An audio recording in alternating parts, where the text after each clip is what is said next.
Улс орон хөгжиж өргөжин тэлж байгаагийн хэрээр эрчим хүчний хэрэгцээ шаардлага жил ирэх бүр өсөн нэмэгдэж байна. Энэхүү өсөн нэмэгдэж байгаа шаардлагаа дагаад дотооддоо эрчим хүчийн үйлдвэрлэх, цаашлаад экспортлох бүрэн боломжтой салбарын сайд нь онцоллоо. Тиймээс өнөөдөр сэтгүүлчтэй дэлгэрэнгүй ярьслаа. Энэхүү мэдээллийг одоо хүргэе.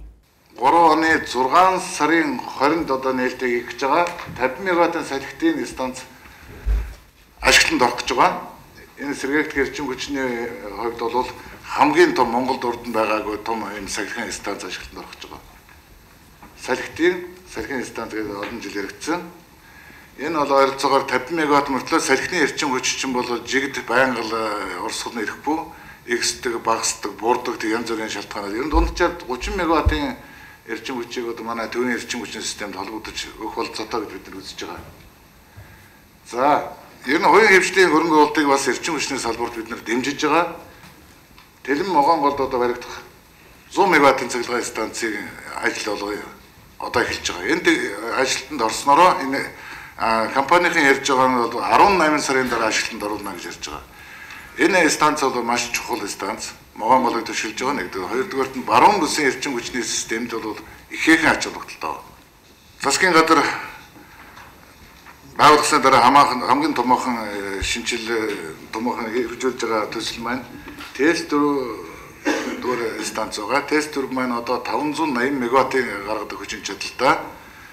Энийг 100 мегаваттаар өргөх хүчин чадлыг манай ТЭС 4 болон энэ эрчим хүчний салбарын мэргэжтэнгүүдийн боловсруулсан 100 мегаваттаар өргөх болцоо байна гэдэг ийм техник эдийн засгийн үндэслэл байсан. Энийг бол засгийн газрын хуралдаан ер нь 2-3 удаагийн засгийн газрын хуралдаанд хэлцээд 100 мегаваттаар өргөх шийдвэр гарсан. 11 сараас эхэлж одоо турбины турбин генераторын үйлдвэрлэлд бол үйлдвэрлэлийн ажил бол эхэлсэн байж байгаа. 14 оны 5 сард л ашиглалтанд орох ёстой. За мэдээж эрчим хүчний хувьд бол 100 мегаваттаар нэмэгдэж өгнө.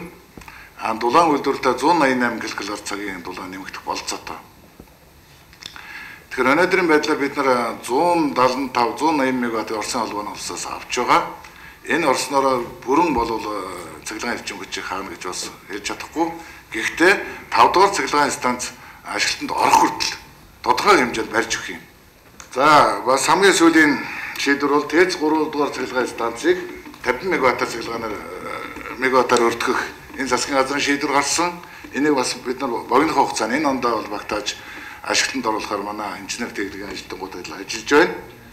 За Улаанбаатар хотын одоо дулааны хэрэглээ бол жилээс жилд өсөн нэмэгдэж байгаа. Байшин барилгууд их маш сайхнаар өсөмдөглөн босч байгаа. Дулааныг өгч чадахгүй сүүлийн олон жил зовлон учирч байгаа.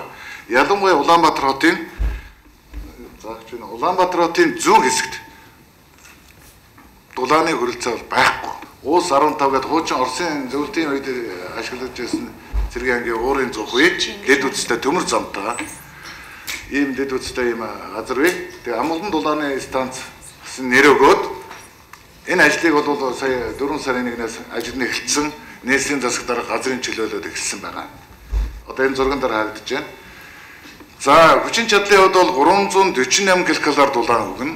Нэггээр хэлбэл зүүн дөрвөн замаас цааших бүх дулааныг хангана. Шинээр баригдах станцуудын хөрөнгийн 30% Чингис Бондоос 70% гадаадын хөрөнгө оруулалтаар хийхээр төлөвлөд байгаа гэсэн юм. Тиймээс гаднаас хичнээн хэмжээний хөрөнгө оруулалтыг татах мөнгөний эргэл зохицуулалтаа хэрхэн хийх талаар тодруулсан юм а. Тэгэхээр яг сонгуулийн жилтэй холбогдуулаад дандаа багийн цэглэгаанаар холбоно, дүүргийн цэглэгаанаар холбоно. Манай сум дулааны станц хэрэгтэй, манай аймаг дулааны станц хэрэгтэй гэдэг маш их томоохон ажлууд ерөөс хийгээгүй мөртлөө 20-30% санхүүжүүлээд ард түмэн таалагдах гээд 6-700 тэрбумын ажлыг 20-30% эхлүүлчихсэн. Дутуу хугас оргичихсан. Ийм ажлууд бол байгаамаа. Тэгээ энийг хийх юмд бол бид нар засгийн газар дээр олон удаа ярьж мэдээж эхэлсэн ажлыг дуусгаж л таарна. Тэрийг хог хаягдл болгохгүй тулд өр ашиггүй зарцуулахгүй тулд тэгэхээр 13 онд бол энэ нэрийг бид нэр ерөнхийдөө бол хамаад дутуу оргицсан ажлуудыг гүйцээгээд за 13 оноос 14 оны хөрөнгө оруулалтыг бол эрчим хүчний салбарын хувьд бол бид нар оновчтой ард иргэдэд ойрхон ийм хөрөнгө оруулалтыг хийх болно гэж бодож байгаа. За гадаадын хөрөнгө оруулалтын хувьд бол эрчим хүчний салбарт харьцангуй сүүлийн жилүүдэд сонирхож байгаа. Урд нь яагаад сонирхдаггүй байсан бэхээр манай эрчим хүчний систем бол их улс төрчсөн засгийн газар улсын хорынхаа ер нь бол бараг л хараанд гэж ойлгож байна. Яагаад гэдэг вэ гэхээр ард иргэдийн цахилгаан эрчим хүчний үнийг бол дандаа л 90 төр засгаас үеийн төр засгууд барьж ирж ирсэн. Одоо ойлгох нь 80 төгрөгийн цахилгаан 1 кВт 80 төгрөгөөр цахилгаан эрчим хүч үйлдвэрлэдэг газар том чадлын станц, дунд чадлын станц барих гээд хөрөнгө оруулагч орж ирэх юм хэцүү шүү дээ. Хэдэн жилийн дараа яаж төлөх юм? Иймэрхүү байдлаас болоод хөрөнгө оруулалтууд нэлээд гадны хөрөнгө оруулалтууд жоохон орж ирэх нь таруу байсан. Сүүлийн жилүүдэд бол ер нь бол Монголын эдийн засаг бүхэлдээ сэргэж байгаа. Уул уурхай сэргэж байгаатай холбогдуулаад эрчим хүчний салбар хөрөнгө оруулалтууд бол нэмэгдэж байгаа. Энэ тэгэлдээр сонирхож байгаа компаниуд олон байгаа. Энэ сарын 5 сарын 26-27-нд бол эрчим хүчний салбар үзэсгэлэн худалдаа хөрөнгө оруулалтын чуулганыг зохион байгуулах гэж байгаа. Тэгэхээр энд эрчим хүчний салбарыг бол бас чухал салбар болж байгаа. Мөн станцуудыг хувь хүн шилжүүлсээр байгаа. Энэ нэг талаасаа зөв алхамч, нөгөө талаасаа өнөхөөрөгдүүлэх, цаашлаад дампуурах эрсдэл дагуулж болно. Нэг станц дампуурал зарлахад наан байгаа төр ард түмэн их хэмжээний хохирол амьсгар байгаа юм. Үүн дээр салбар ямар арга хэмжээ авах талаар сонирхлоо. Энэ хөгжлийн бодлогын хувьдаар бол төрөмчөөрөө бодлогоо боловсруулж орж ирэх хаа. Энэ хөгжилд бол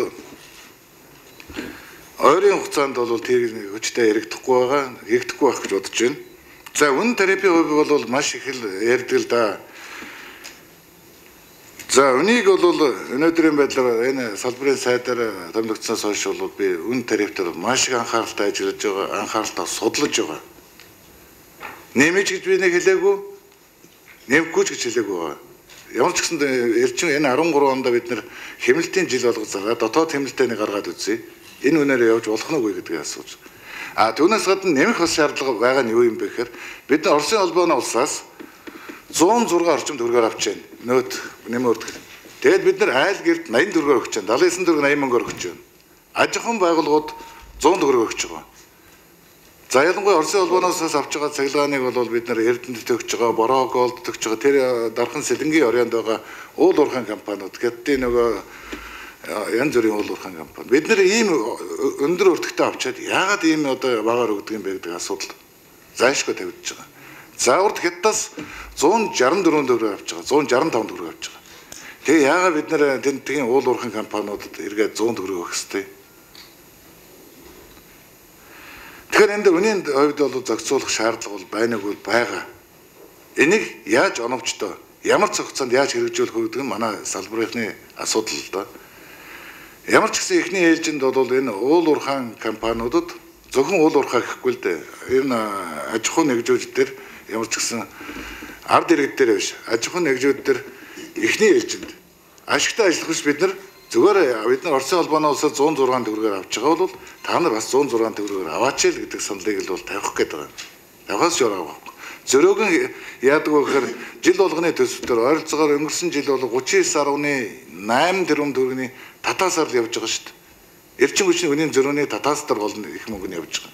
34 төгрөг. Уг нь эрчим хүчний үнийг чөлөөлчих юм бол 34 төгрөгийн татаас бол авахгүй явах болцоотой л доо. Би юун дээр л ганцхан эмзэглээ бодоод байдаг вэхээр бараа бүтээгдэхүүн өнөө өсчих вэ? Ард иргэдмэд дулаан цахилгааны үнэ төлж ядж байгаа нэмэгдүүлэхгүй л гэсэн хөндрөл байдал үүсэж байгаа гэсэн зэрэг дулаан цахилгааны үнийг бариад байгаамаа.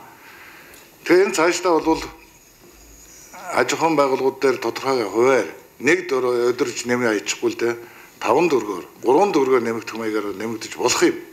Энийг бол оны төгсгөлд шийдэгдэх байхаа. Бид нар бол нэлээд энэ дээр бол мэрэгжлийн баг ажиллаж байгаа. Салбарын яамд ихснээ дуусгах, шинээрхлүүлэх олон ч ажлын төлөвлөгөө байна. Цаашид энэ салбар хөгжих хэсэг, эрчим хүчээ дотооддоо үйлдвэрлэх, экспортлогч орн болох нь эх жилүүдэд хийх ажлын үр дүнгээс хамаарах нэ.